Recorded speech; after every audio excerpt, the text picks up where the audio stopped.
Labas, mano vardas Aina ir jeigu jūs nebesijaučiate laimingas savo darbe ir galvojate apie karjeros pokytį, šis video kaip tik jums, nes karjeros konsultantė Aistė Lastauskaitė per ateinančias 15 minučių papasakos apie 5 dalykus, į kuriuos būtina atkreipti dėmesį prieš keičiant karjeros kryptį.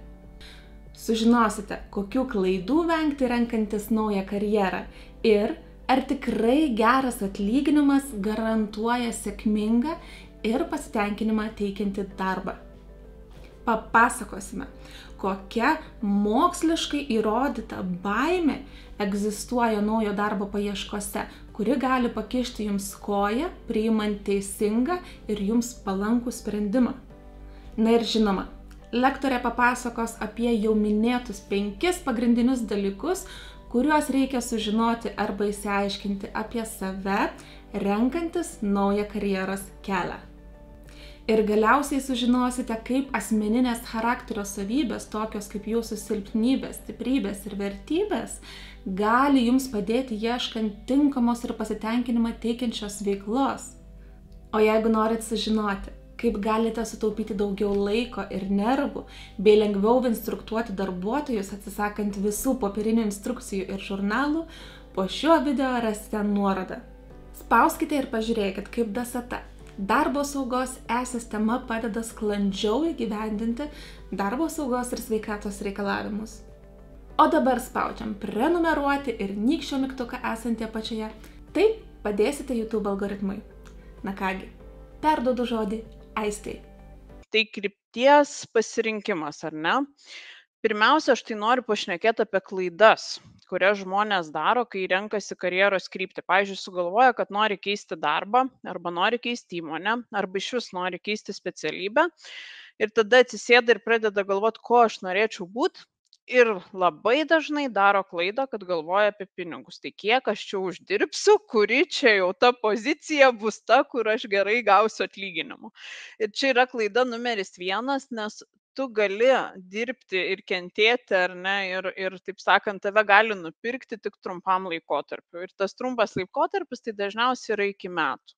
Na, o po metų vėl trukti už vadžių, vėl iš pradžių. Vėl žmogus jaučiasi blogai, vėl ne savo rogėse, nesvarbu, kad gauna gerą atlyginimą, bet yra suirzęs. Labai dažnai po to tą erzulį nešasi namo, atsiranda pykčiai namie, na ir gaunasi taip, kad vėl viskas negerai, darbe negerai, kolegos negeros ir aš vėl jaučiuosi ne ten, kur turėčiau būti.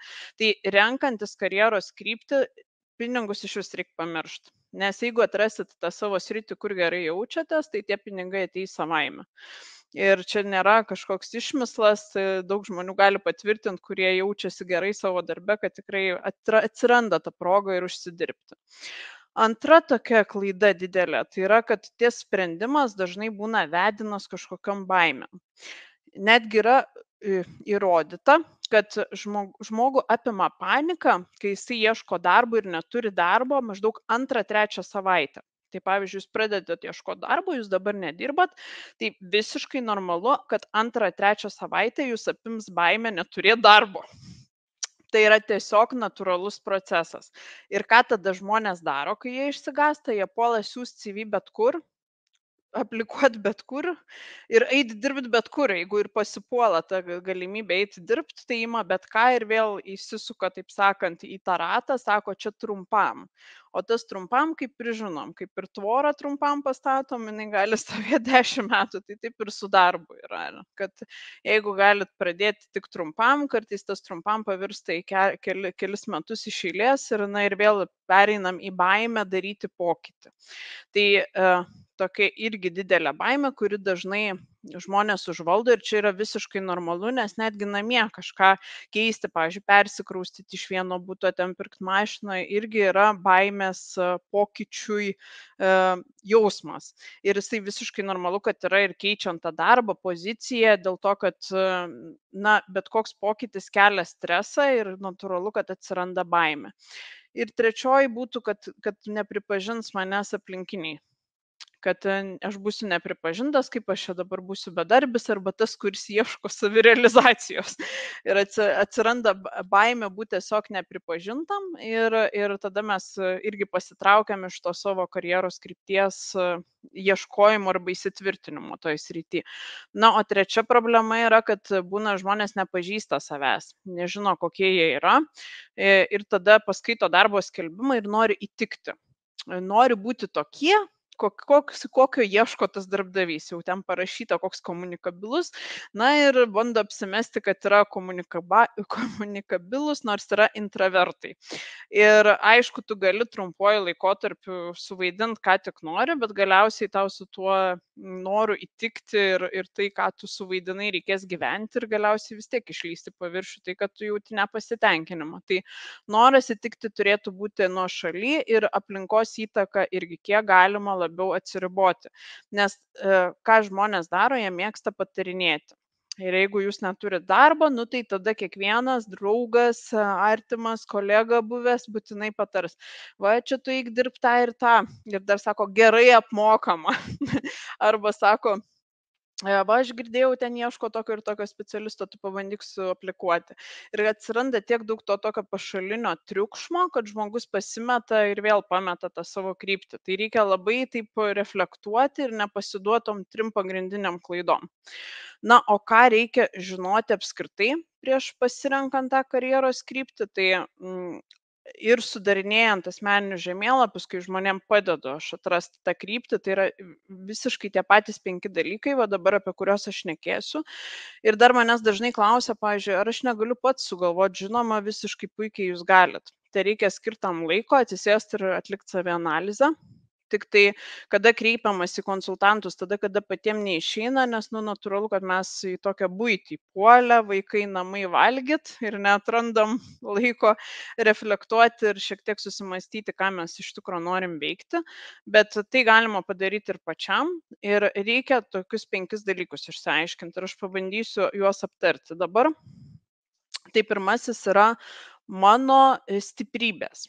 Tai apie šitai galvojant, pavyzdžiui, kaip sugalvoti, kur aš esu geras. Aišku, pirmiausia, reikia nesigėdinti pripažinti, kad kažkur esi geras. Na, o antras dalykas, pabandykit pasilyginti su aplinkiniais. Pasižiūrėkit, ką jūsų draugai, kolegos, netgi šeimos nariai, kur jūs matot, kad jie yra silpni, o kur jūs esat stiprus. Na, tai tokį pavyzdį aš naudoju, kad, pavyzdžiui, galbūt jūs, kai einat kasdieną į parduotuvę, turit visą laiką sąrašą susirašę, ką jūs norit nusipirkti ir žinot, kiek tai kainuos, labai puikiai vedat savo biudžetą, viskas suskaičiuota, suplanuota ir taip toliau. Kitiem tiesiog taip neišeina, nes jie nuėję į parduotuvę parsineša 2 maišus prekių ir tikrai ne to, ko išėjo pirkti. Tai jau jūsų stiprybė šituo pavyzdžiu būtų, kad jūs gerai planuojat ir sugebat tos finansus savo suvaldyti. Tai tikėtina, kad galėsit tus pačius įgūdžius pritaikyti ir darbe. Tai žodžiu, pirmas etapas, lyginame su savo aplinka ir rašom, kur jūs esat geresni. Gal jūs labai tvarkingi, irgi atrodo, koks čia pliusas, ar ne, kad mano namai blizga. Bet nuėję į svečius labai greit pamatot, kas kur nesusitvarkęs ir kas kur nepadėjo daiktą, ne ten, kur reikia. Tai vis dėlto esat šitoj srity, sakykime, vienu žingsniu prieki ir reikėtų tai užsirašyti kaip savo stiprybę.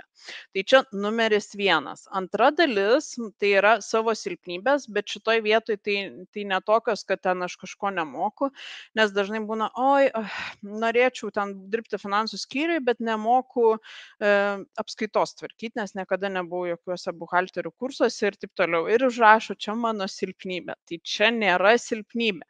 Viską, ką jūs galite išmokti, tai nėra silpnybė. Silpnybės yra tai, ko jūs negalite pakeisti, nes tai yra įgimta arba atsinešta išsiugdyta per labai ilgą laikotarpį, dažniausiai nuo vaikystės ir pasąmoniniam lygmenį šitai vyksta. Tai pavyzdį duosiu.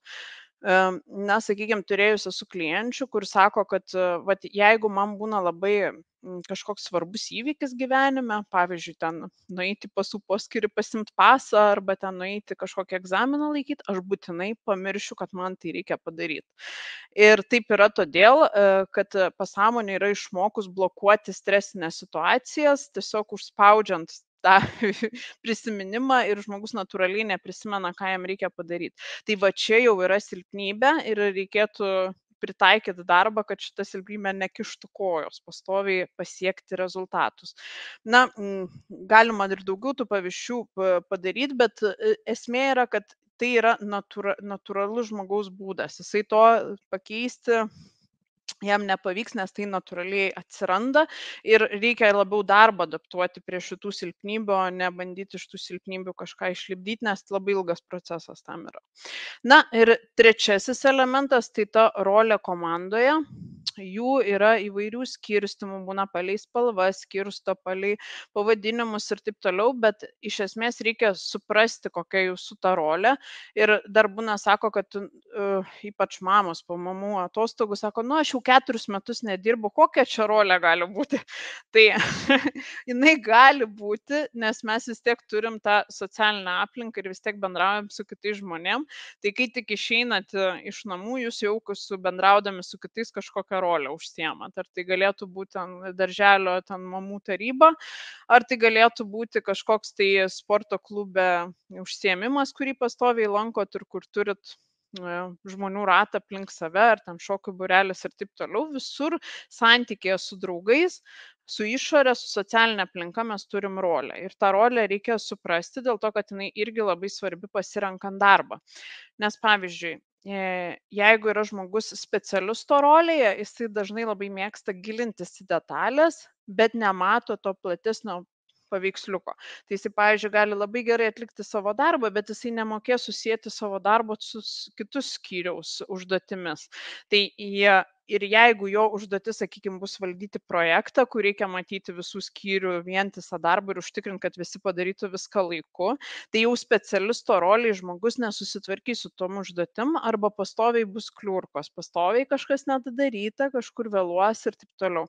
Lygiai taip pat su, pavyzdžiui, personalo rolėm, jeigu paėmus, tai jeigu tu esi labai resurso ieškotojo roliai, pavyzdžiui, tai tu labai greitai užmesgi santykį, tau lengva su naujais žmonėm bendrauti, tu greitai atrandi tą bendrą kontaktą, bet minusas yra tokių žmonių, kad jie labai greit praranda susidomėjimą. Tai kaip ir tokioj pozicijai, tokioj roliai žmogus tinka atrankoms, bet jisai netiks personalo ilgalaikiam projektam valdyti, dėl to, kad jisai pradeda, entuziazmas verda ir pukšt viską pameta ir nepabaigia.